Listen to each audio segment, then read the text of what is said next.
Hello, everyone. Thank you for joining us today for our webinar interview with Medal of Honor recipient Jim "Doc" McCloughan. I'm Noelle Wohl, the Director of Education with the Congressional Medal of Honor Society. For those of you joining with us live today, I want to make sure that you are familiar with our setup before we get started. You have full control over your view of the webinar and which tools you'd like to see. You can open and close items, drag them to different positions on your screen. We do recommend that you keep the media player at its current size or larger, as that's where most of the information will be shared on our webinar today. You will also see our slides, as well as a tool with speaker bios. At the bottom of your screen, there's a dock with a few additional tools. That orange icon with the question mark is a Q&A tool, which will allow you to submit your questions. Please type those in as we go. We will be monitoring those and asking questions that come in as we move through the interview today. You'll also see a paperclip icon, which includes some related links and content for you to explore. On the dock, there are also options to contact us for questions not related to the webinar or to share this webinar with your friends and colleagues. There's an attendee chat, which allows you to connect with other webinar attendees. If you're joining with your class today, please let us know in there the name of your school and the grade of students who are with us in the webinar today. And now I will turn it over to Kathy Metcalf to introduce today's guest. Good morning. I'm pleased to be here with everyone, and I'm especially pleased to be here with Medal of Honor McCloughan. We talked with Jim. He's asked us to call him Jim or Doc. So, Doc, I will be delighted to add you at this time to our presentation so we can go ahead and get started with student questions right away. We have students joining us today from all over the country, and specifically, one of the beautiful things about a webinar is that we have a group with us from a high school in San Diego. We have Mr. Robbins' class who will be with us shortly, and we will have also Mr. Javier Martinez's class from outside Chicago, Illinois with us. So as we go ahead with questions, if you have questions, add them to the chat, but we're going to start shortly with questions from the classes that are here. So Doc, if you would say hello to us so we can see your face, maybe offer, I'm sure you'd like to greet the students briefly. Hey, how's everybody doing today? I can't hear you, but that's okay. That's yeah. Right, we can't. We can just hear each other. Okay. Hey, I just heard it. It sounded good to me. Okay, super. Well, I'm glad that we're here. We're going to start with, I'm going to give a little bit of background. I believe the classes that are with us have already watched your video, and so they know your overall Medal of Honor story. And I would really encourage anyone who has not seen Doc's video to go to the Medal of Honor website after this program and watch that.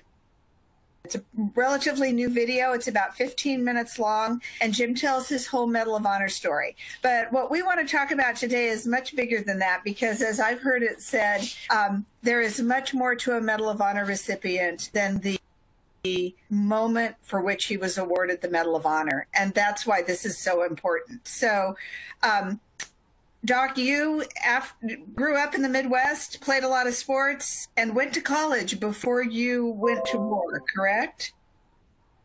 That's correct. So when you got drafted, what were your plans before you got notified that you were drafted? Well, in May of 1968, I had signed a contract to teach and coach at South Haven High School in Michigan. And then in June, I received a letter from my uncle, Uncle Sam, saying that he'd like to check me over in July. They gave me a physical in July. And then, of course, I was drafted in August 29th, 1968. So you were already a college graduate when you got your draft notice? I was, yes. I had my bachelor's degree from Olivet College in mid-Michigan in sociology, and I had a minor in physical education.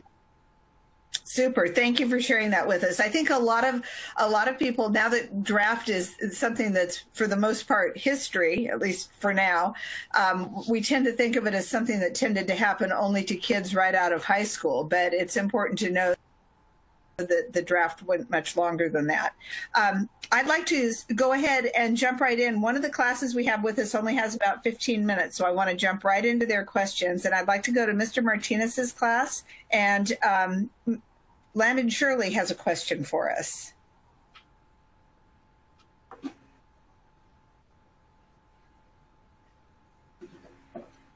Hi, my name is Landon. Go ahead. How difficult was it to go from a situation like the Vietnam War to being a teacher or a coach? Did you get that, Jim? How difficult was it? Go ahead.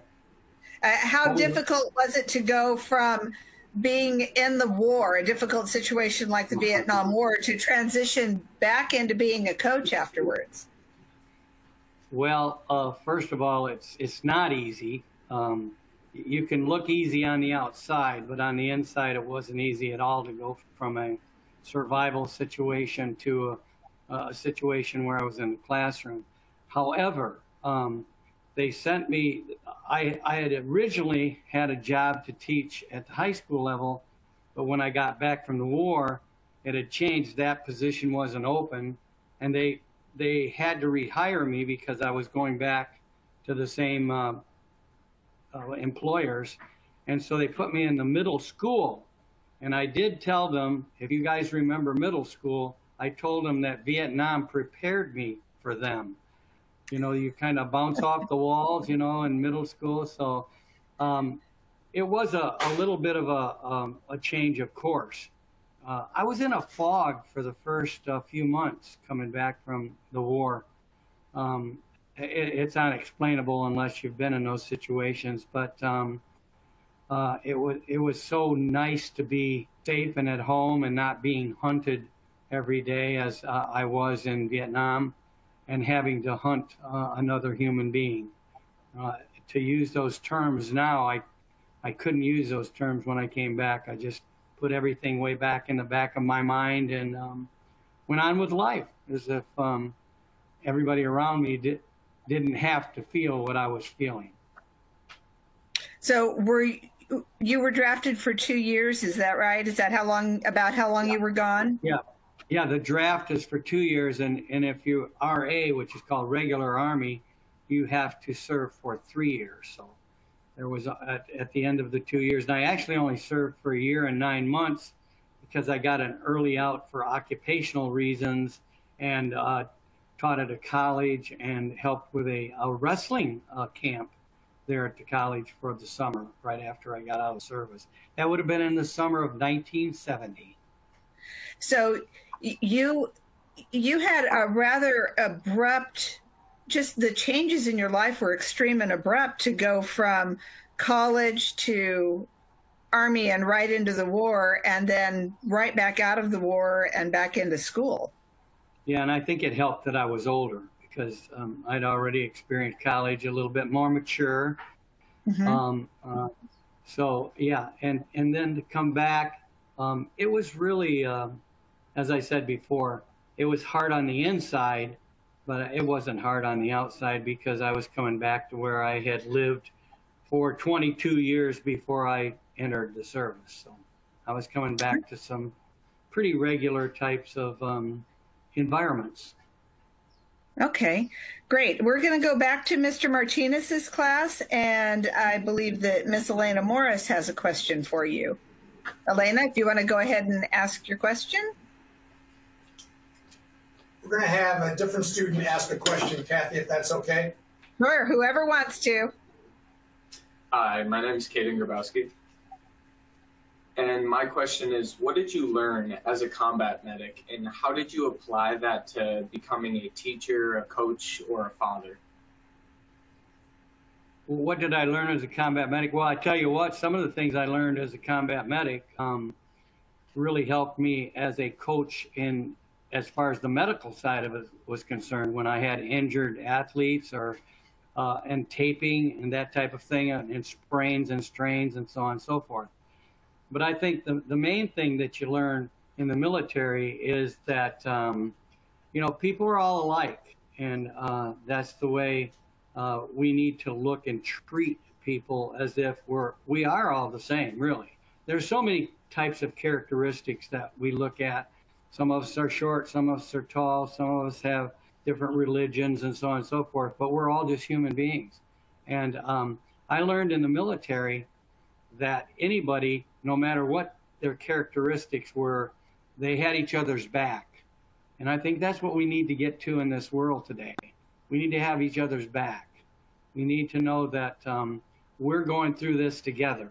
You guys are going through one of the most difficult parts of life, and that is you're trying to find yourself. And don't worry about that, because you will. You just concentrate on the qualities that you have, concentrate on the skills and the talent that the good Lord has given you, and everything will fall into place. I always told my students this: you should do or go after the career or do the job that you would do even if you didn't get paid for it. And of course, they'd look at me and I said, well, you're going to get paid for it, but if you're doing something that you really, really like, you're not going to have to go to work a day in your life, because you're going to go where you want to be for that particular amount of time that you're there. And to be truthful with you, I couldn't get enough of it. I was a very, very busy educator and involved in actually every season I coached something. And I had the opportunity to have a lot of people touch my life, and I'm blessed more than I deserve. So I hope I'm answering your question here when I tell you that transferring from one thing to what I learned before I went into the military, I was able to use that to get me through the military and get me through my job as a medic. What I learned as a medic, then I could transfer it over to what I had to deal with as a coach and a teacher. But I think the biggest thing I dealt or could transfer over was that I met people from all over the United States of America. And coming from a small school, high school, and a smaller college than usual, I was at a Division III school. I met people that I'd never even knew about in my life, because I was pretty much sheltered in a really small rural area. So that was big for me, that I learned different cultures, different people, and different ways of dealing with those people. Great answer, Jim. Thank you. We have actually a closely related question. I think we can squeeze in one more from Mr. Martinez's class before they hit their passing hour. Could we have Connor Haley ask your question?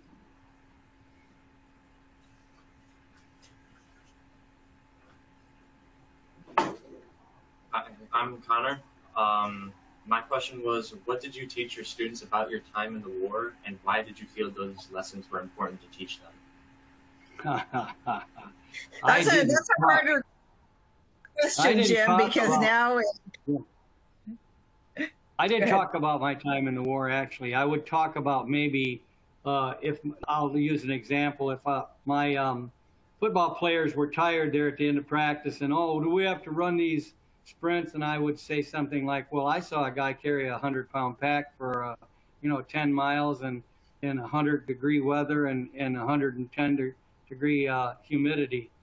Don't complain about this. As a matter of fact, I'm going to add 5 more sprints on so that maybe you can understand how tough it was for that individual.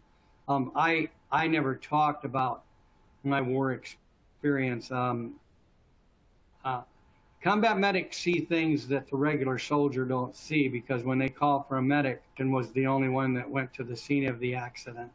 And I can tell you that a great price has been paid for your freedom, a price that is beyond belief, because what I saw as a medic is something that I can't talk about, and I can't even describe it if I wanted to. And you wouldn't believe me if I told you anyway, probably. And that's one of the reasons that I didn't talk about it, is because it was too difficult for me to relive. So I didn't talk about what happened in Vietnam.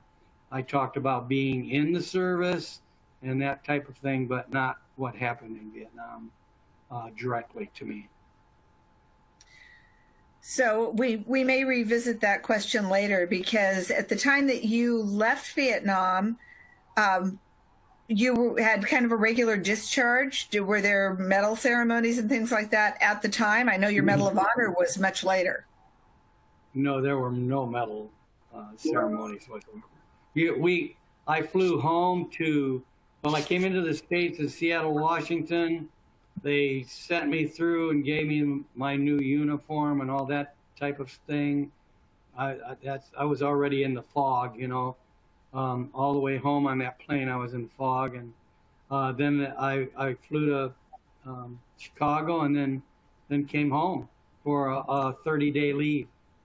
So yeah, no ceremonies. I didn't get spit on or anything like that. A lot of people talk about having a terrible experience, but that didn't happen with me. But yeah, no ceremonies. No ticker tapes. Yeah, I think it was like that for most. I suspect that you're going back to the particular place that you lived probably insulated you a little bit. And I hear that those Vietnam veterans who stayed in the military were insulated a little bit, but still the country was not very friendly to Vietnam veterans. And so I think that's another bigger conversation we could have. I think at this point that Mr. Martinez, your class is on their way out. Is that correct? Yes, Kathy, my class, the bell just rang, and my kids are out the door, so I've got an empty classroom. Well, thank you. I hope you can. I hope you can. Much. Yes. We'll catch up sometime, Jim. Yeah, thanks. It's good to hear you, sir. Likewise. All right. Bye-bye, Thank my you friend. Thank you so much. And what we do, though, I hope that Javier will be able to stay himself, but we will also now shortly have Mr. Robbins' class join us. So, Mr. Robbins, if you're around, feel free to jump in here and let me know. I cannot see you at the moment, so we're on and we're live. We can. Excellent. I'm there. We are. So, do you have I can hear you. some? Super. Do you have some questions lined up there, Mr. Robbins? And if so, do you want to call on a student to go ahead and ask Jim a question? Yep, we have Estella. Hi, Jim. I'm Estella Weaver, and my question for you is, are there any decisions you made that if given the chance, you would have made differently? What I heard was, if I had a chance, would I have done things different? What kind of things? Would I have not gone into the service? What? I guess I don't understand the question. Any major decisions in your life? One more time. Could you ask that question one more time for me? Are there any major decisions in your life that you would do differently? Oh, okay. Jim, have you made any major decisions that you would go back and do differently? Keeping in mind here, of course, students, that Doc did not get to choose whether or not he was going to go into the war. He was drafted, told he would go, and then, Doc, you might want to tell them the story of you didn't expect to be there. Oh yeah, well, being a draftee, you usually don't get a job like combat medic. And I was fortunate enough to be chosen to go to Fort Sam Houston, Texas, and San Antonio, where I learned the basic things about becoming a medic. And I was the only one in my basic training class to go to Fort Sam Houston out of about 250. And I think the reason that they did that was training to be a coach. I took kinesiology, physiology, anatomy, first aid, advanced first aid, strapping, and taping. So I think they thought that I had some skills that I probably could use as a medic. I was a little bit prepared, a little more prepared to do that. But as far as changing anything in my life, no. I wanted to be by the way, I wanted to be a policeman when I was going through high school. But to be a Michigan State policeman, you had to be 6 foot tall, and I graduated at 5'2". I knew they couldn't stretch me far enough to be 6 foot tall. So then I became a candidate for Annapolis, and I was the top candidate in 10 states. And I was eliminated from that when I went to do my physical, and they found out I was colorblind. You do all of the signals on the ships are in red, green, and white flags, and I am red, green, colorblind. They found that out when they gave me the physical. So then my older brother had started college, and he was the first McLuhan to go to college. So I just got a job in a factory. Figured, okay, I'm not going to go to the academy. I'll just be another McLuhan blue collar worker. And then a friend of mine talked me into going up and visiting Olivet College, and they told me I could play football even though they had already started practice, and that hooked me. I was hooked from there on. So no, I wouldn't. And I want to tell you that God has a plan for all of your lives. And so even though we may want to change some things along the way, there's a reason for it. I've had people ask me, hey, if you had to do it all over again, would you go to Vietnam? And my answer is this. Well, nobody wakes up in the morning and wishes that there's a war they can go to. But had I never gone to Vietnam, I would have never met some of the most compassionate, brave, caring people that I've ever met in my entire life. Those brothers in arms that I went through that war with, you cannot replace what I gained from that experience. It was something that God had planned for me to do, and I thank him for it. Doc, one of the students from the Chicago classroom asked how, if at all, the service, your service during the war altered your outlook on life overall. Did it change the way you looked at life? Well, I could look at life a lot more confident. Every once in a while when we're facing a challenging situation, I always remember that nobody's shooting at me. So nothing could get worse than what I experienced in Vietnam. So that's the same thing in life. When you're going through some tough times, you think that, oh, I really don't like going through these tough times. Of course you don't. Nobody likes going through tough times. But if you can think about the fact that it's going to make you a stronger person as you're going through it and after you get through it, you will be able to face the next challenge much better. So every one of those experiences has added to your perspective. Yes, it just added to my resume, if I might put it that way. Yep.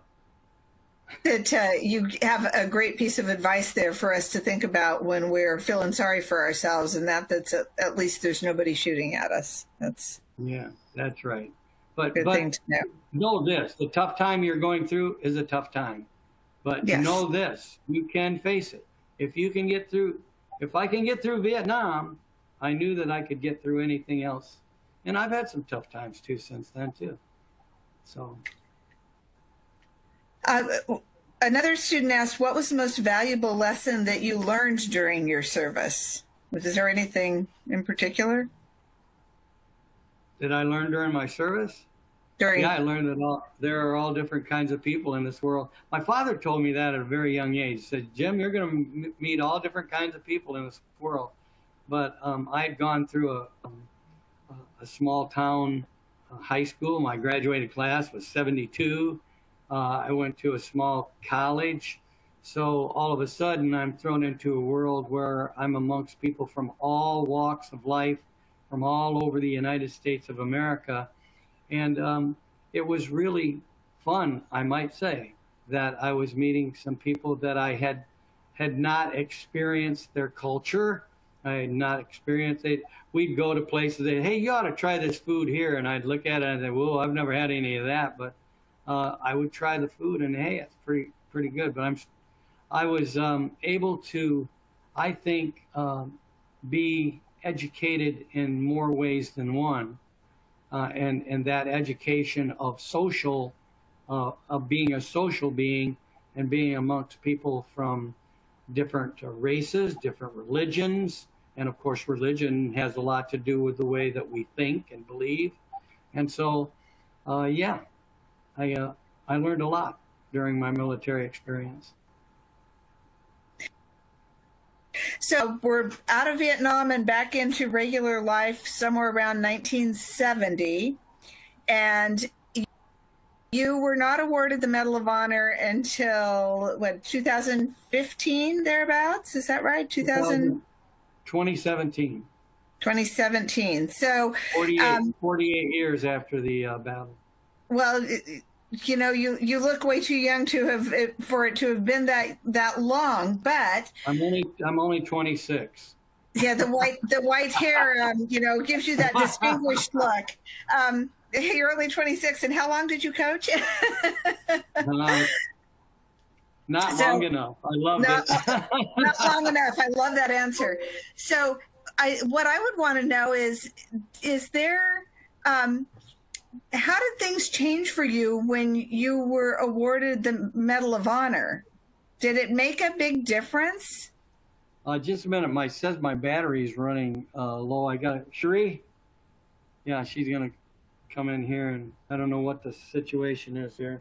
Maybe down here it's unplugged. Look, your battery is running low, it says. Sorry. Yeah. So we'll just make sure you're plugged in. It's always a good idea to be plugged in. Okay. I'm going to get a different extension cord. Okay. All right. You still good? So, what was again? Let me answer the question. I have to remember what it was now. But it was 40 years before you were awarded, give or take, before you were awarded 48 years. The Medal of Honor. And has the Medal of Honor changed your life in a lot of ways? Oh my goodness. Yeah, I've had about 35 events since the last of May. That really changes your life along those lines. But yeah, I think that the best thing to answer that question is that I remain busy now. I was very, very busy before I received the medal. I'm busy now, but it's a different kind of busy. And as a matter of fact, it's really interesting that today I can be with you. You know, I wasn't doing these kinds of things before the medal was here. And of course, I was just elected the vice president of the society, so things are going to change there too. And I'm the chairman of the character development program and the awards program, and so on and so forth. So yeah, it's changed my life, and I've been to a lot of places. I've seen places I would never see, and I've met people I would never meet. To be on stage with Lee Greenwood and sing "God Bless the USA" is amazing. You met the President of the United States. I mean, how many people can say that? So, yeah, it's changed my life a lot, and it's changed the life of my family too, because of the different things that are now happening to me, and it also limits my time that I can spend with my family, which is not always great, but that's the way it is now. Right. And those of us who are getting to hear from you absolutely appreciate that. But I would also say always feel free to tell us no, because that family is important. I think your audience here would probably really like to know, both before you were awarded the Medal of Honor and maybe since, who are a couple of the most interesting people you've met? You said that being in the Army and being exposed to a lot of different people the people were what you found most interesting. And I know that wasn't just because you taught sociology. Any particular fun experiences of meeting new people that you would share with us? Well, I've been all kinds of places. As a matter of fact, I just got back from Chicago, where I talked to Fraternal Order of Police, or Chicago, Illinois, and they just lost, as a matter of fact, one of their female officers was shot and killed here about a month ago. So, you know, I've seen situations and met people that you never dreamed that you'd meet. But I think that the recipients themselves have become probably the most interesting thing, that and they are the example of bravery in now in 67 particular individuals. But some have passed, and it was great meeting them. Some I haven't even met some of them yet because they don't get out and about anymore. But each one of them have a remarkable story. And I think what it reminds you is that the students that I'm talking to, it doesn't matter what you do in life, you're going to be a remarkable story too. You're going to go into the world, and you're in the world right now. I always talk to my students in the present. Yeah, we're trying to get you ready for later, but you know what? We only have today. That's all you'll ever have. Yesterday's gone and tomorrow never gets here. Tomorrow will always be tomorrow, tomorrow, tomorrow, but you're in today. So take advantage of what you want to do today. And tomorrow when you wake up, know that you're a better person than you were the day before, and so on and so forth. And more than anything, know this, that you're a part of a team wherever you are. You're a part of a team in the classroom, you're a part of a team in your home, you're a part of a team in your church, and in whatever community you're in, you're a part of that big team. You're part of a team in California or Chicago, Illinois, because they're separate places too. And we are not put on this good earth for us. We're put on this good earth to be a part of that team and to give to that team whatever it is that we have to offer. You are special. Know that. Thank you. Let's go back to Mr. Robbins' class. Do we have another student who has a question? Yes. Hi, my name is Jack Hernandez Rivera, and I would like to know, who were your heroes or the people you look up to growing up, and who are your heroes now? Oh, that's a great question. And my dad was my hero. My dad could do almost anything. Yeah, almost anything. And he was, we weren't poor. We just didn't have any money. When I didn't have electricity till I was 5 years old. We didn't have running water until I was about 8. We actually had what's called a two-holer out back. That was our bathroom. So I started out at a very, very modest type of living, and now I'm a Medal of Honor recipient. But it's a great thing to be able to go from the situation that I was as a little boy to where I am now, because that can only happen in America. In some countries, you fall into a certain class and that's it. My father, by the way, although he only had a high school education, I shouldn't say only, high school education's good, he was a master's in common sense and as I said before, could do anything. Put all electricity in our house and put in all of the plumbing. He actually jacked the house up and put the basement in and dug the basement by hand with a shovel. So you can see why he's my hero, because he was a hard worker and he worked to provide for 3 sons. And all 3 of his sons, by the way, have master's degrees. And so he was proud of that. That's my hero. And I have an Uncle Jack that is my dad's brother. He was quite an athlete, and he was small in stature as I was going through school. And so I was able to watch him excel as an athlete, and it actually inspired me and made me think, just because I'm small doesn't mean I can't be a pretty good athlete. And I had 11 varsity letters in high school in football, basketball, baseball, and track, and I had 7 varsity letters in college in football, wrestling, and baseball. So those are my heroes. Thank you, Jim. I have a question that came in from Kennedy High School, JROT schools all over the country. So I don't know where this one is, but I graduated from a Kennedy High School. So let's give this a try.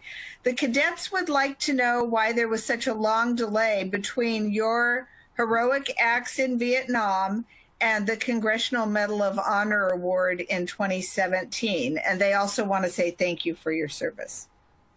Well, that's about a 4-hour answer, but I'm going to try to make it as I'm going to try to make it as lightly as I can.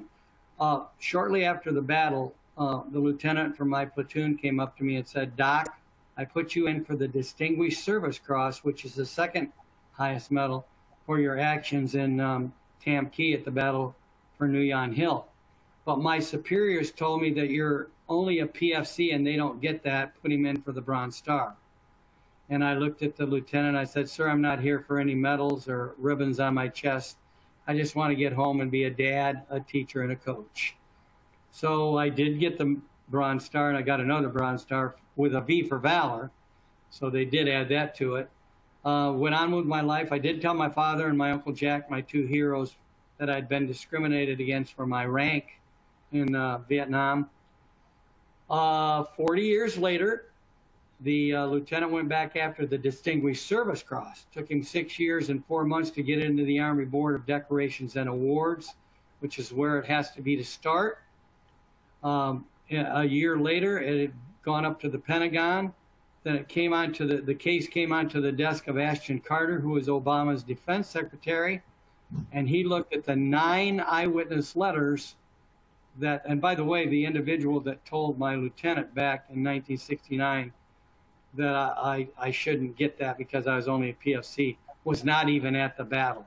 He was in a rear area and doesn't even know what we experienced in that 48 hours. So Ashton Carter looked at the 9 eyewitness letters, and he said the Distinguished Service Cross was not high enough. So he recommended me for the Medal of Honor. The biggest problem then was that that must be given within 5 years. At that time, it had been 47 years. And so Debbie Stabenow, senator from Michigan, had to write up a bill to be passed in the House and the Senate to waive the 5-year stipulation. She wrote it, they passed it, and I was called by the president after 48 years, actually in the same month that I fought the battle in, May, only it was 2017 by that time. It was 48 years later in May, and he told me that I would be receiving the Medal of Honor on July the 31st, 2017. That's the short version. Well, thank you. You got it all in there really neatly. I appreciate that. A little bit of background for our students who might not be familiar with this. There is what the military refers to as a Pyramid of Valor, and there is the Bronze Star, which Doc was originally awarded, and then the Silver Star above that, and then the Distinguished Service Crosses and the Navy Cross above that. Honor sits alone at the top of that Pyramid of Valor. So if you're unfamiliar with it, you can see that change went from the very bottom all the way to the top. And just for the records, a person in the back of the action has no business making that kind of a decision. It's supposed to go up the ranks because a Medal of Honor is something that a nomination for a Medal of Honor is generally submitted by someone who witnessed the action, and that means it should have been someone who was, to speak, or in this case, the rice paddies with Doc while he was in these actions, and it should not have been Yade or Nade at a low level with someone else who was on the battlefield at the time. So that's a very interesting story. And, you know, we make mistakes in this country. Individuals make mistakes, and sometimes we do it as a state or a nation. We try to correct them, and I'm so glad that yours got corrected while you were still here to enjoy it. So thank you for explaining that to us. I think you were one of the best storytellers. I think it's all those years of teaching, but one of the best storytellers I know.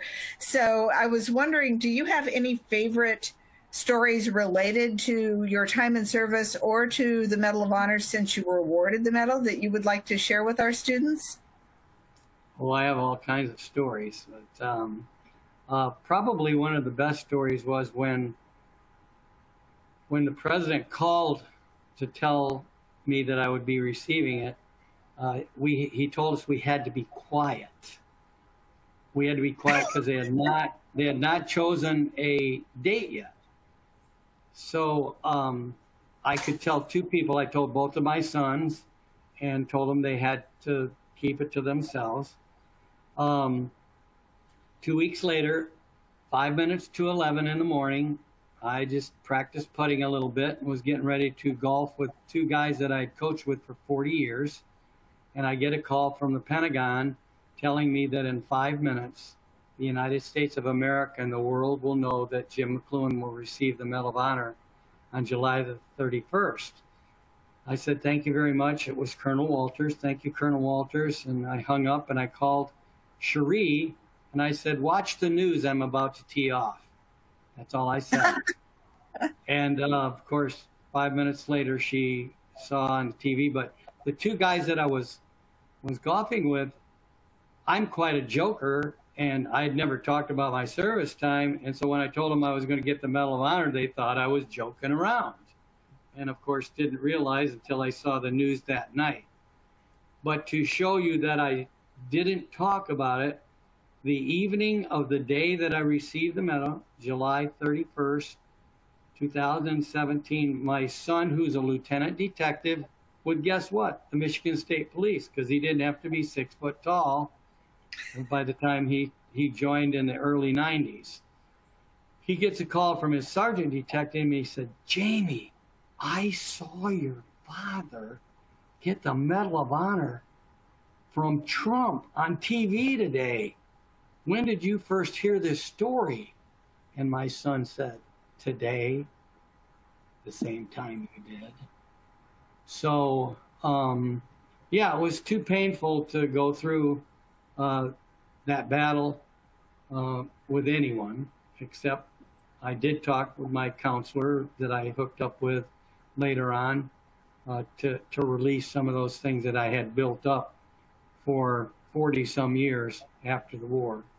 And I had released it to him, but he's the only one who had heard the story, other than a gentleman that I coached with for 30 years. And we had a lot of traveling time where we went out to scout other teams and we shared woes with each other, and he was the other person who had heard about this battle. Nobody else had heard about it other than he and my counselor, my VA counselor.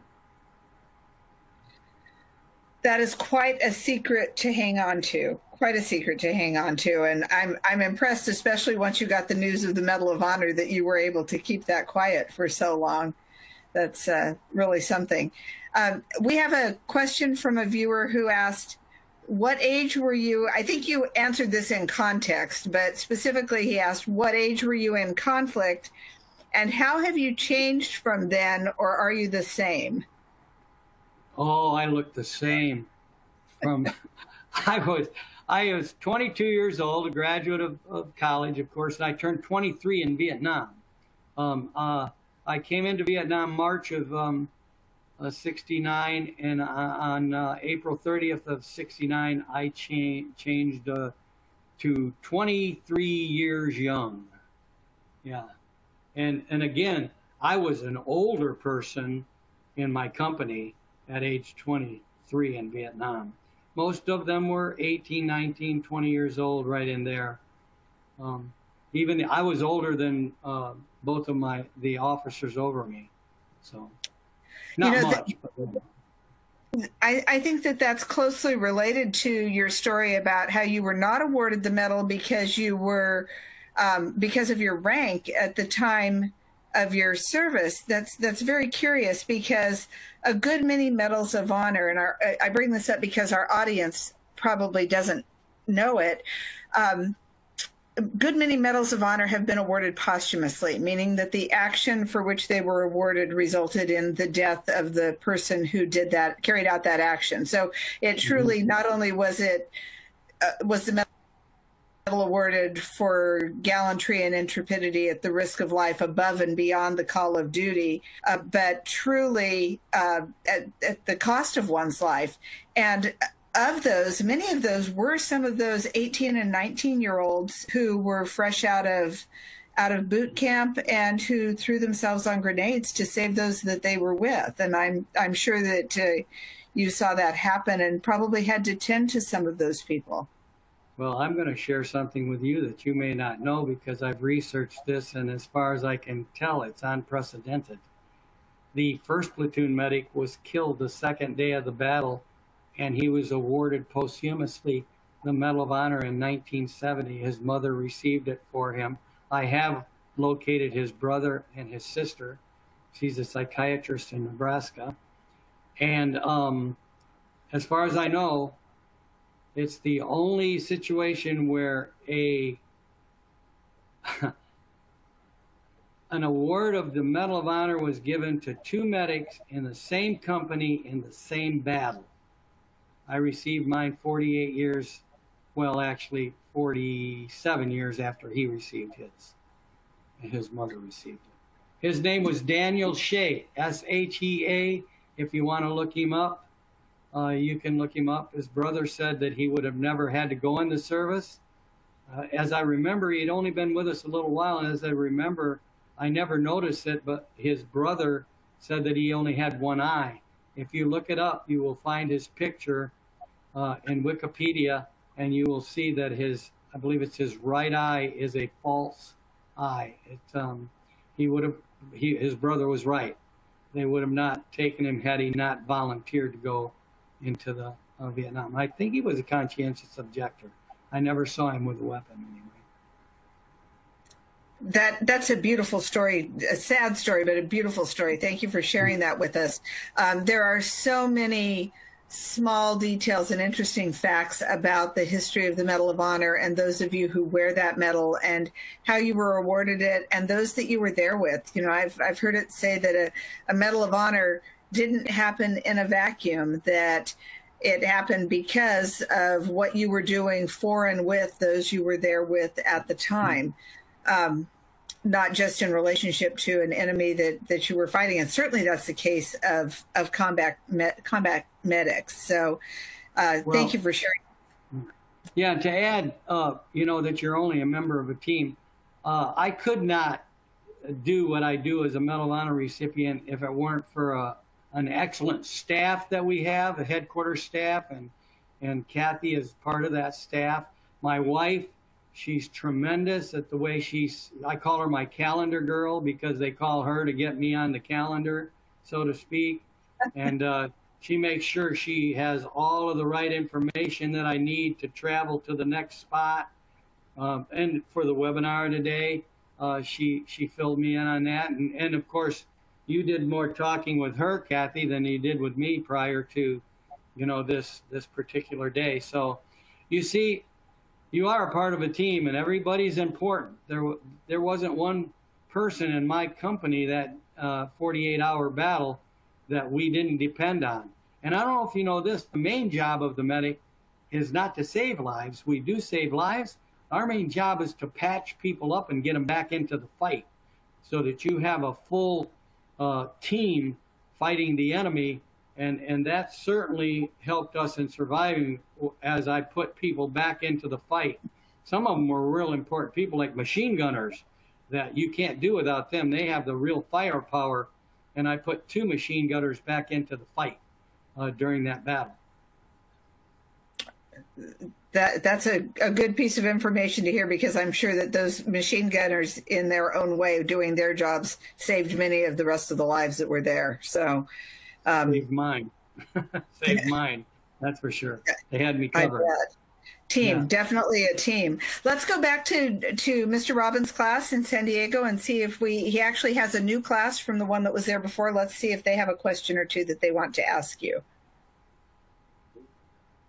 Oh, okay. Hi, Jim. This is Timo. What do you think are the greatest challenges our generation faces and how can we overcome them? Oh, wow, that's a really good question. I don't think that your generation faces more problems than any other generation. If we look back, we haven't learned from history quite often because we do repeat ourselves, but every generation has its challenges. I think the challenges that you have right now, you've gone through a big one with the pandemic. I said to my wife, Cherie, I said, I can't imagine having to shut down my junior and senior year. I mean, those years were real important to me. and to be away from my classmates and my teammates and be able to be in those athletic events that I was in during that time, boy, it's a challenge, and you guys are going to come out of this knowing that you became stronger because you faced that challenge. I think another big challenge will be in leadership. Not a lot of people step up anymore and become leaders. You don't have to have a title, by the way, to be a leader. So many times people led me in Vietnam. I know the two machine gunners, they only had a high school education. I had a bachelor's degree in sociology, but I found out they had a master's degree in fighting a war, so I did everything they told me to do. I listened to them. So you can always step up when it's your time to lead and know when to follow.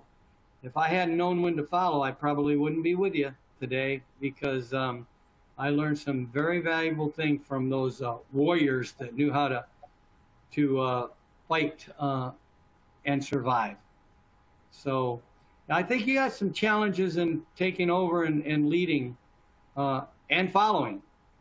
We're in a very, very argumentative stage right now, and I wish we didn't have labels sometimes like Democrats and Republicans. We're all Americans. And by the way, I always tell this story. When they asked for a medic, I didn't ask how much they weighed, what religion they were, what their ethnicity was, the color of their skin. I didn't ask them whether they were from a different part of the country. I just immediately jumped up and went out to who it was that was calling for me. But I learned one thing. They all had this one characteristic. They all bled red American blood. So no matter what your characteristics are, you're a valuable person. It doesn't make you lesser than anyone else. And I love Eleanor Roosevelt's quote that nobody can make you feel inferior without your permission. So don't let anybody put you down. Don't let anybody think that when you become a leader that if you're leading in the right way, believe in it. Believe in it and be courageous and keep right on leading. Thank you, Jim. We have another question from Kennedy High School, which is indeed my alma mater here in La Palma, California. One of the students asked if you were ever afraid while conducting your heroic acts for which you were eventually appointed. Yeah. I wasn't. Somebody asked me a question similar. Did you ever think you were in over your head? I never thought I was in over my head. And again, I drew from the fine people who had prepared me growing up, who had helped develop my character as I grew up. And anybody that says they're not afraid when death is imminent, I think they're either lying or they're kind of crazy, because of course you're fearful when your life is at stake. But what I concentrated on was what I was supposed to do as a medic. I worried about the other persons losing their lives. And so if you can take yourself out of your situation and know that you're going to help somebody else, it makes your situation a little bit smaller. But believe you me, what we experienced in that 48 hours, I'll never see anything like it. And it wasn't small. It was 1 minute to the next, 1 second to the next sometimes.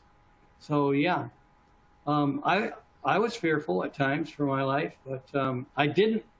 The two things I learned from college football and college wrestling, the physical stamina that I learned from that was good, but the mental discipline was even better.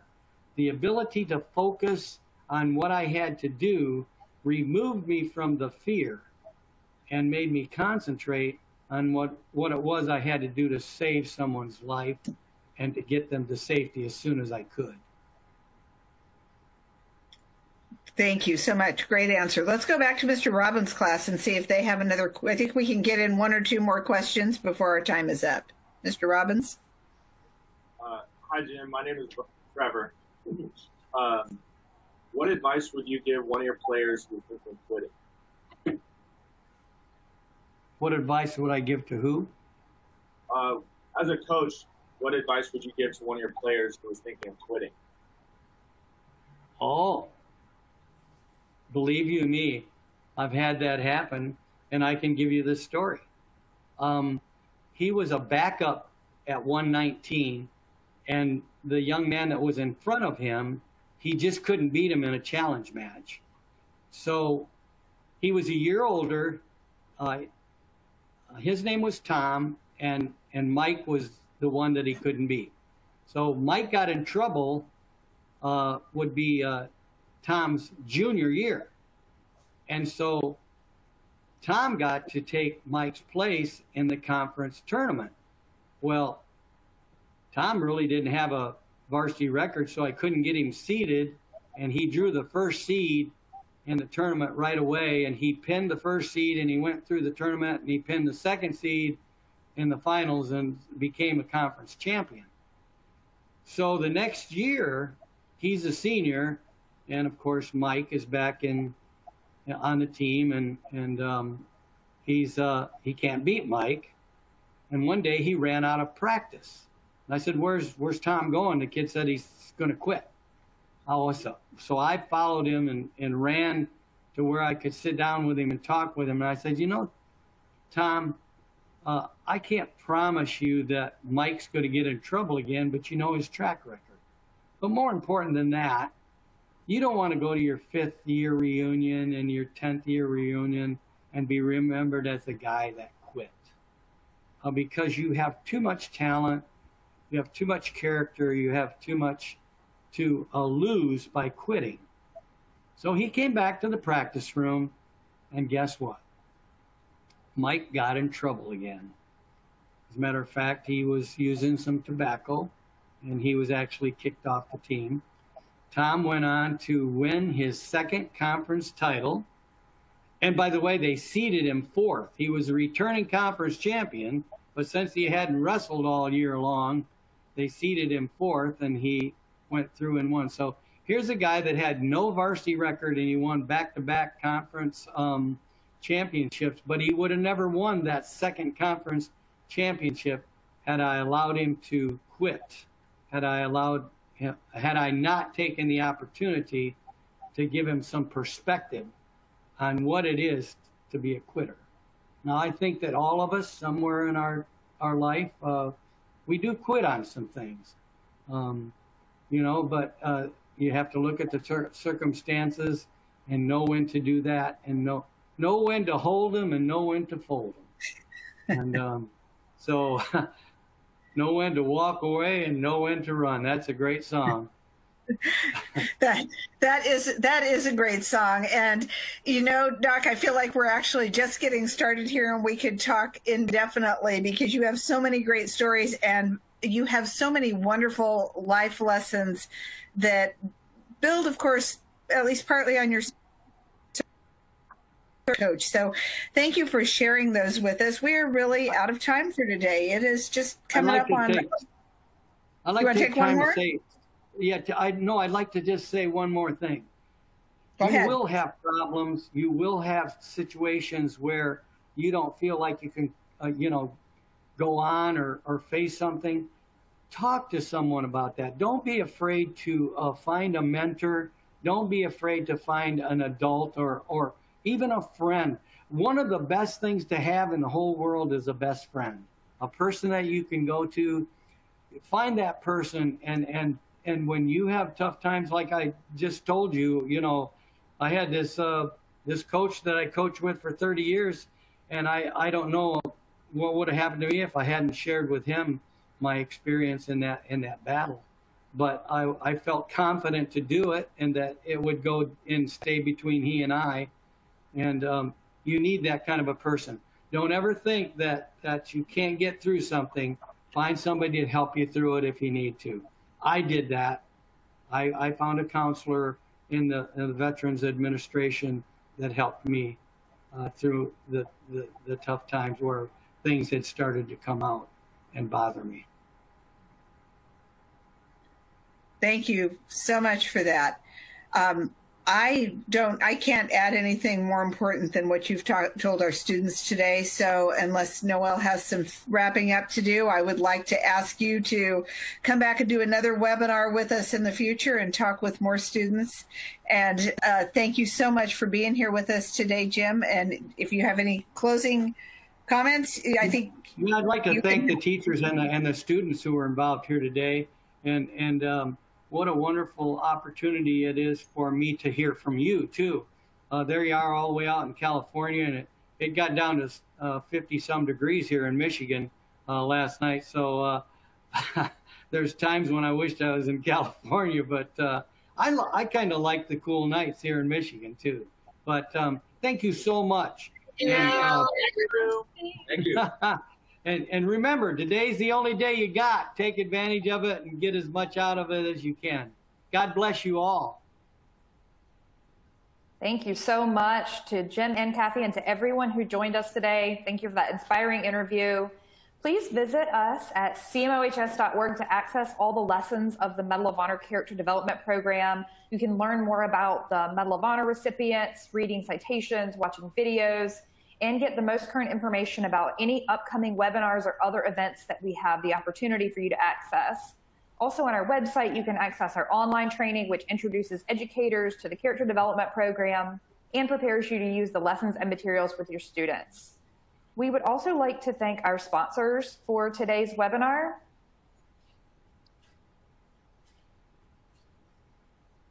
And for all that they do to support the work of the Medal of Honor Character Development Program and the Congressional Medal of Honor Society. If you have any questions about donating, please reach out to Kate Smith, whose email you see on the screen here. As we finish, you'll see a survey pop up on your screen.